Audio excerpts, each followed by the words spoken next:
Hi there, I'm Jennifer Lee, Senior Economist at BMO Capital Markets. Remember back in the day when summers were pretty easy and not much was going on, and there's lighthearted joking that a lot of the policymakers had gone fishing? Well, that was so 2007.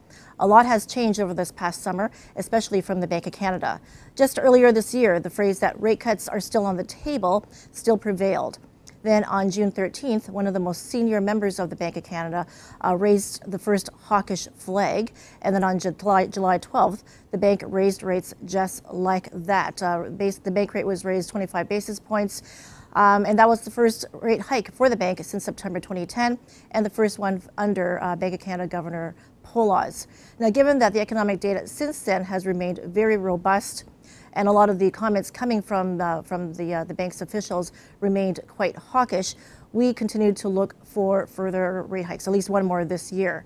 Probably 25 basis points in October, but we are not discounting September at all.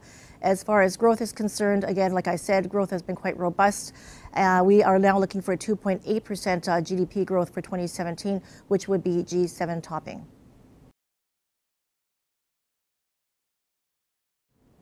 So the question is, where do we see the Canadian dollar going? That is our most asked question of late, even before the Canadian housing market.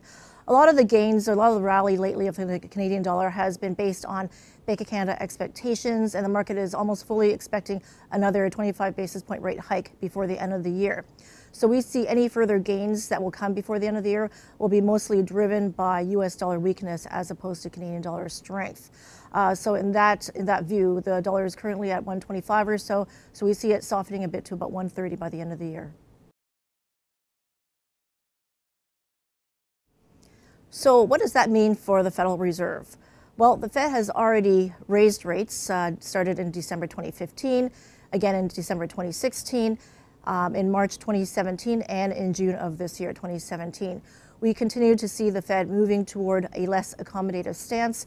We'll likely start the balance sheet normalization process relatively soon, or probably in September, and for the last rate hike for this year to come in probably December.